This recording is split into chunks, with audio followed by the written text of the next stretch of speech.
ये तस्वीरें उस सन्नाटे की गवाही दे रही हैं जो हिंदुओं के सबसे बड़े तीर्थ स्थल में से एक केदारनाथ धाम में फैला हुआ है।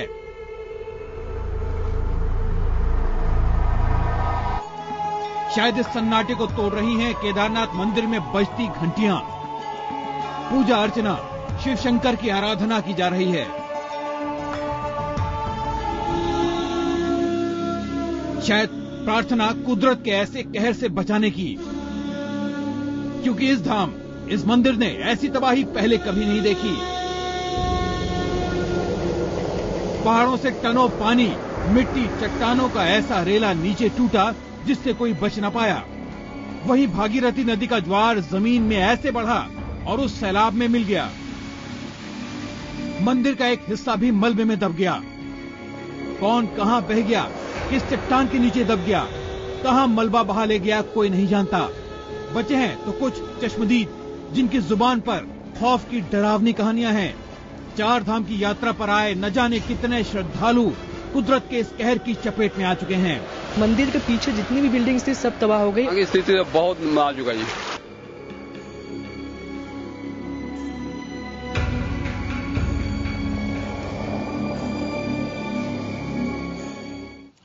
नमस्कार, आपके साथ मैं स्मिता शर्मा हूं और डंके की चोट पर मैं आज बात कुदरत के कहर की। जी हां, उत्तराखंड में हुई मूसलाधार बारिश ने केदारनाथ धाम में भारी तबाही मचाई है।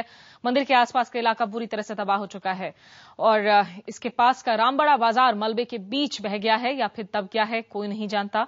सरकार नुकसान का अनुमान लगाने में खुद को अब तक नाकाम पा रही है। सैकड़ों की तादाद में तीर्थयात्री लापता हैं और सरकार ने 4 धाम यात्रा एहतियातन रोक दी है। चश्मदीदों की जुबानी ये तबाही रोंगटे खड़े कर देने वाली है, लेकिन कुदरत के इस कहर के बीच भी मंदिर का शिखर किसी चमत्कार की तरह ज्यों का त्यों खड़ा है।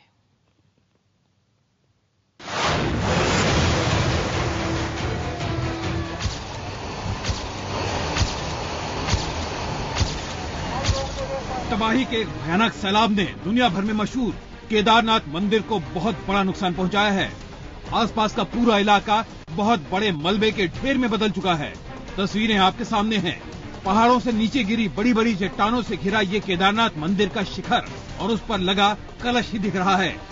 बाकी मंदिर का एक बड़ा हिस्सा मलबे में समा चुका है। मंदिर की सीढ़ियां, ऊंची दीवारें, इस तस्वीर में कुछ नहीं दिख रहा। नजदीक में बनी हुई सारी इमारतें जमींदोज हो चुकी हैं। कुछ वक्त पहले की एक और तस्वीर देखिए, कितना विशाल था केदारनाथ मंदिर, कितना विशाल और भव्य। चारों तरफ मकानों से घिरा हुआ, लोगों के ठहरने के लिए बने गेस्ट हाउस और होटल। कहते हैं 4 धाम यात्रा के दिनों में एक वक्त में इस इलाके में कई हजार लोग मौजूद रहते हैं। तबाही की ये तस्वीर अंदाजा लगाने के लिए काफी है कि मलबे की चपेट में आने के बाद उन लोगों का, उन भक्तों का, उन श्रद्धालुओं का क्या हुआ होगा। चश्मदीदों की माने तो इस वक्त भी मंदिर के भीतर लाशें पड़ी हुई हैं। कुछ लोग मंदिर से ऊंचाई पे हैं तो बचने के लिए मंदिर के अंदर गए, तो वहां पे अंदर जाने के बाद पानी अंदर भी भर गया। फिर लोग डूबने लगे, कई लोग वहां डूब के मर गए। फिर प्रेशर से मंदिर का गेट टूट गया। चश्मदीदों का कहना है कि मंदिर के आसपास के इलाके में रविवार सुबह से ही घनघोर बारिश हो रही थी, लेकिन करीब 24 घंटे बाद यानी सोमवार सुबह अचानक जैसे आसमान टूट पड़ा। चश्मदीदों के मुताबिक मंदिर के एक तरफ ग्लेशियर का हिस्सा टूट कर आया और दूसरी ओर पानी का सैलाब। बड़ी बड़ी चट्टानें इमारतों को रौंदती हुई, मिट्टी में मिली हुई नीचे बिखरती हुई चली आईं। आप देख सकते हैं कि मंदिर के सामने भी कितनी बड़ी चट्टान गिरी हुई दिख रही है। अचानक बहुत भारी मात्रा में मलबा, पानी, पत्थर ये सब आया और मंदिर के पीछे जितनी भी बिल्डिंग्स थी सब तबाह हो गई और वहां से पत्थर और पानी होते हुए बीच मार्केट से गया। मैंने खुद अपनी आंखों से देखा कि जो आदमी भाग रहे थे गलियों में, तो एक एक मंजिल ऊपर से पानी और पत्थर आया, वो वहीं पे दबके रह गए। पुरानी मान्यता है कि भगवान शिव का ये मंदिर आदि शंकराचार्य ने बनवाया था। रुद्रप्रयाग जिले में मौजूद इस मंदिर में भगवान शंकर के दर्शन करने के लिए हर साल हजारों की तादाद में भक्त उमड़ते हैं। आपको बता दें कि 4 धाम यात्रा पिछले महीने 13 अप्रैल से शुरू हुई थी। जून के आखिरी हफ्ते में मानसून आने की उम्मीद के चलते अब भी हजारों लोग केदारनाथ दर्शन के लिए रास्ते में थे, लेकिन मानसून तय वक्त पर नहीं बल्कि तय वक्त से काफी पहले ही आ गया और अपने साथ तबाही लाया। दिल भी फट रहा है ये बात बताने के लिए।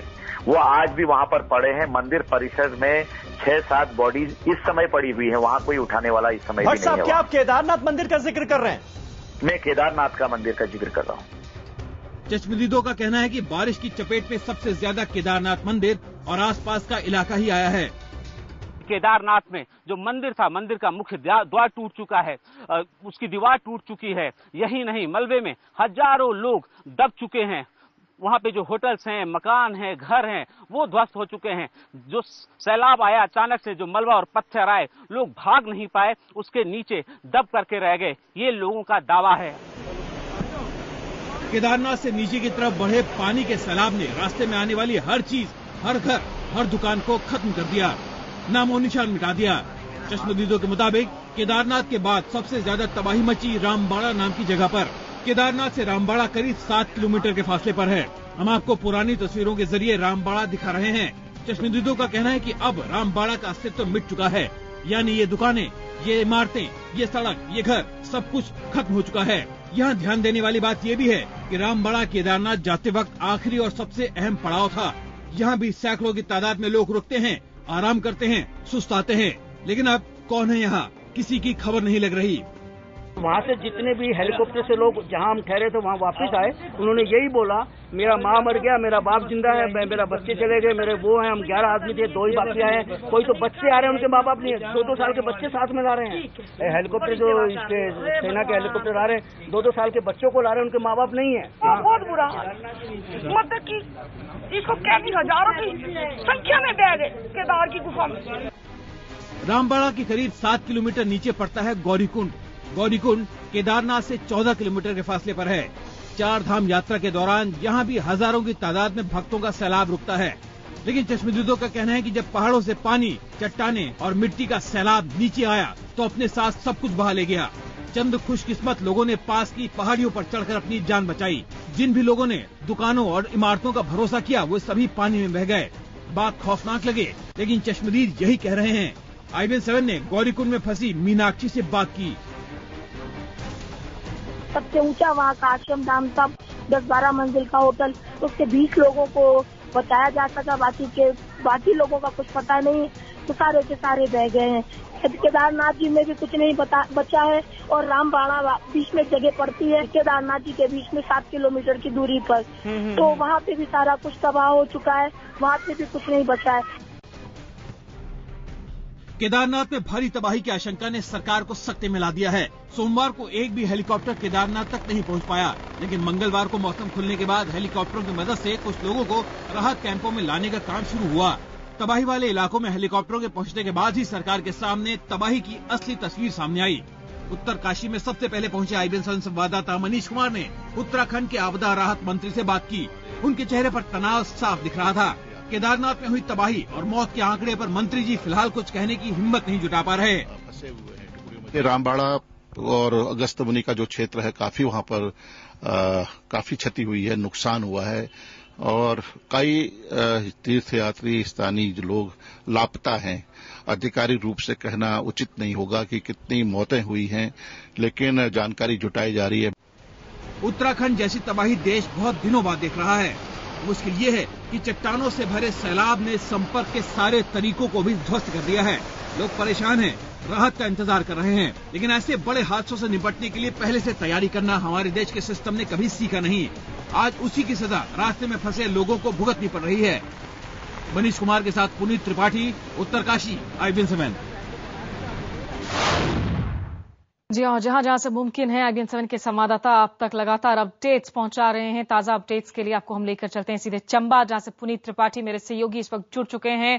पुनीत, पहले तो अगर आपसे पूछ सकूं मैं कि आपके अभी तक जो निजी अनुभव हैं वो क्या कुछ रहे हैं, किस तरह के मुश्किलों का सामना आपने किया है इन पूरे राहों में, जिससे लोगों को अंदाजा लग सके कि इस वक्त हालात कैसे हैं वहां पर?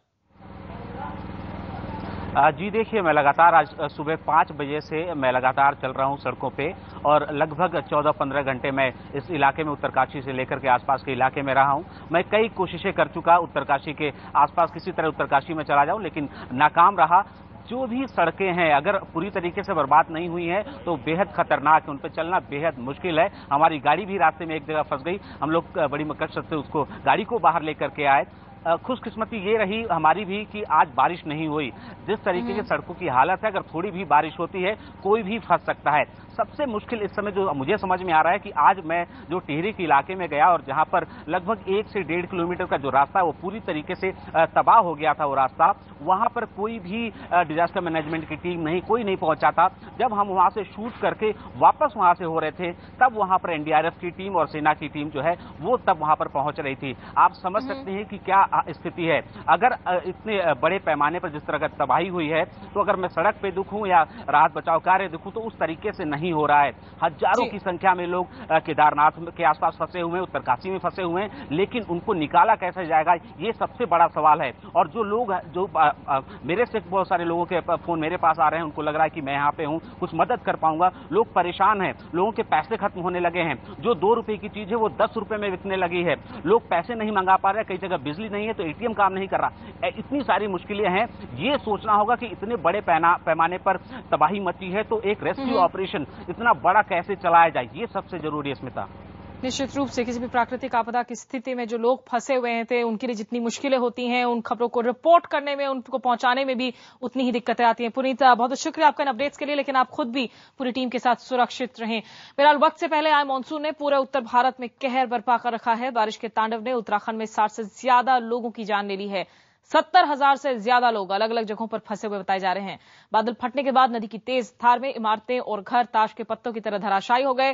लोग कुदरत के इस कहर के लिए पर्यावरण से हुए खिलवाड़ को जिम्मेदार ठहरा रहे हैं।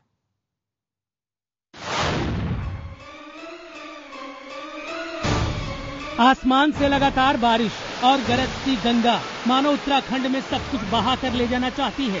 जो भी सामने आया वो बचा नहीं। मकान, होटल, लॉज, जानवर, पेड़, मंदिर, आश्रम, यहाँ तक कि शिव की यह विशालकाय मजबूत प्रतिमा गंगा के गुस्से की एक झलक है ये। ऋषिकेश में मौजूद ये शिव प्रतिमा सोमवार दोपहर को कंधे तक डूबी थी। गंगा इस प्रतिमा पर लगातार तेज थपेड़े मार रही थी। सोमवार शाम तक ये गले तक पहुंची और रात तक शिव प्रतिमा पूरी तरह से डूब गई। मंगलवार सुबह जब गंगा का गुस्सा थोड़ा कम हुआ तो वो नीचे आई, लेकिन शिव की मूर्ति नहीं थी। मूर्ति को गंगा बहा ले गई थी। उत्तराखंड में लोग कांप गए। उन्हें याद आया कि प्रकृति से कैसे खिलवाड़ हुआ है। पहले बारिश, फिर गंगा ने इस खिलवाड़ का बदला लिया है। ऊपर की जो मिट्टी है सोने के रूप में बहकर गंगा जी अपने साथ ले जा रही हैं। क्यों? हमने जंगलों को काटा, वृक्षों को काटा, इसलिए आइए काटना बंद करें, अब उगाना शुरू करें। मटमैली गंगा मिट्टी से सराबोर पहाड़ों से तेज गति से नीचे बह रही है। पहाड़ों में तेजी से कटान हो रहा है। सरकारी आंकड़ों के मुताबिक कुदरत के इस कहर से उत्तरकाशी को काफी नुकसान हुआ है। वहां अभी भी 7,000 लोग फंसे हुए हैं। यहाँ मुख्यालय को जोड़ने वाला त्रिलोथ पुल बह गया है। 70 मकान पानी में बह गए हैं।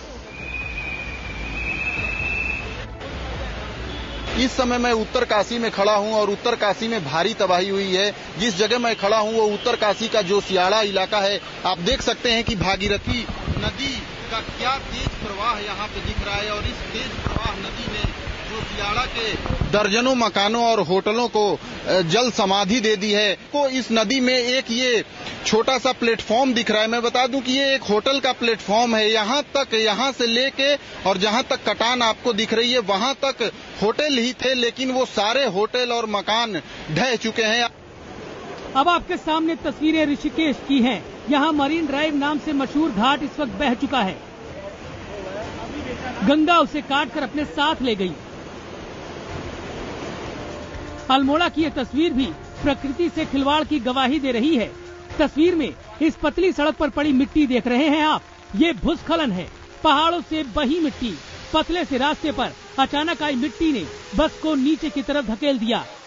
बस नीचे गई और नतीजा 4 लोगों की मौत। उत्तराखंड के कई इलाके बाकी दुनिया से अलग थलग हो चुके हैं।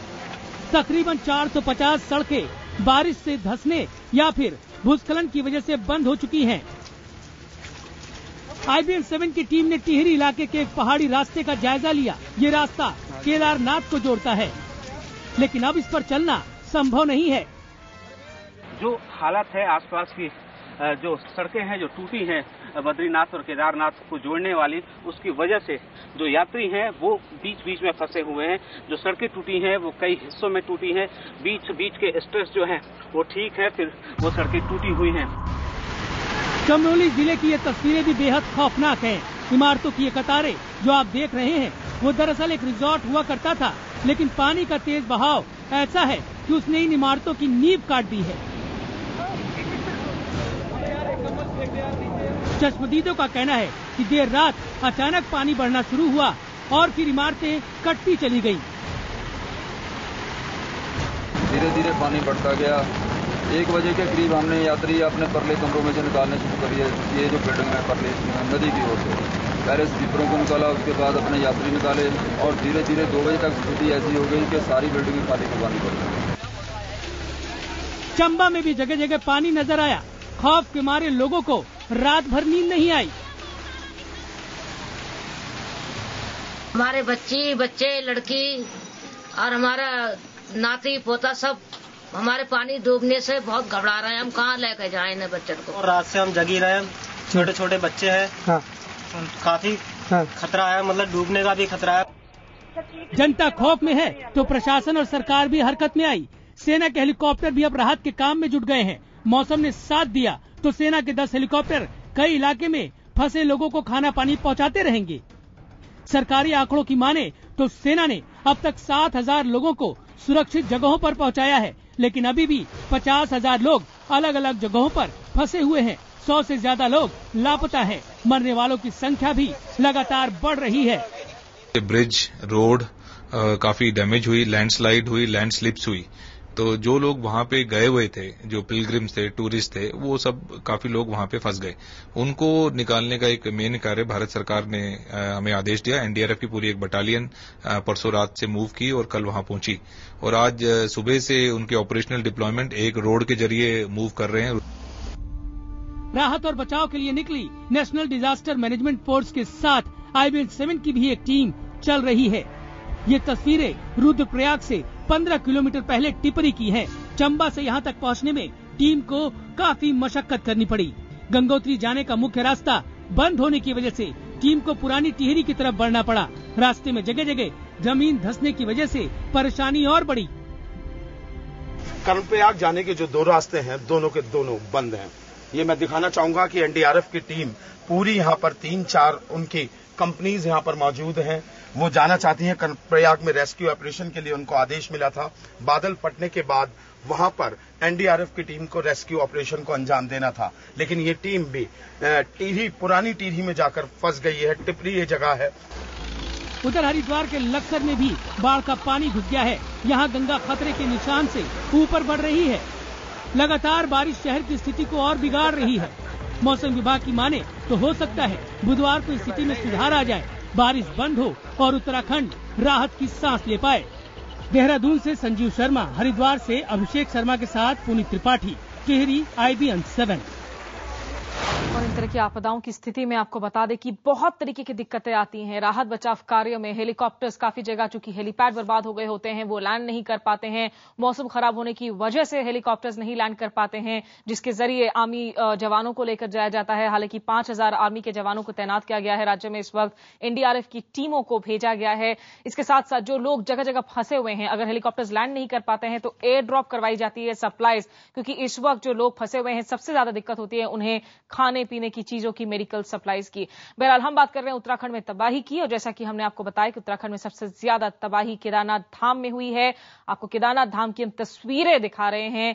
तस्वीरों में आप साफ देख सकते हैं कि ये मंदिर पहले किस तरीके से दिख रहा था और इस वक्त कैसे मंदिर का ज्यादातर जो हिस्सा है वो मलबे में धंसा हुआ नजर आ रहा है, दबा हुआ नजर आ रहा है। उसके जो मुख्य द्वार हैं वो भी मलबे में ही पूरी तरीके से दबे हुए नजर आ रहे हैं। केदारनाथ से संपर्क इस वक्त लोगों का टूट गया है, राज्य भर का टूट गया है, और यहां से अभी कोई अनुमान नहीं है कि क्या लोग मलबे के नीचे दबे हुए हैं, क्या वो लापता हैं या कितनों की जाने गई हैं, क्योंकि लाखों की तादाद में ये, अगर हम देश की बात करें, 4 धामों में शुमार है केदारनाथ। लाखों की तादाद में हर साल यहां पर श्रद्धालु हों, यात्री पहुंचते हैं और उनके लिए उसी तादाद में यहां पर लॉजेस का निर्माण हुआ है, गेस्ट हाउसेस का निर्माण हुआ है, लेकिन फिलहाल किसी से संपर्क साधा नहीं जा रहा। और उत्तराखंड में ऐसी तबाही पहले कभी नहीं हुई। सेना ने अपने 5000 जवानों को उत्तराखंड में उतार दिए हैं। रुद्रप्रयाग में सेना का एक हेलीकॉप्टर भी भेजा गया है। सेना के जवान लोगों को सुरक्षित ठिकानों तक पहुंचाने के लिए काफी मशक्कत कर रहे हैं। सेना का कहना है कि अब भी 6000 से ज्यादा लोग केदारनाथ और आसपास के इलाके में ही फंसे हुए हैं। लोगों की मदद के लिए सेना ने रुद्रप्रयाग में एक राहत शिविर भी खोला है। Last 2 days there have been very heavy rainfall. In the upper reaches of Trans-Himalaya, there have been extensive snowfall in that area. With the result, ये जो drainage है पानी का, it has created havoc.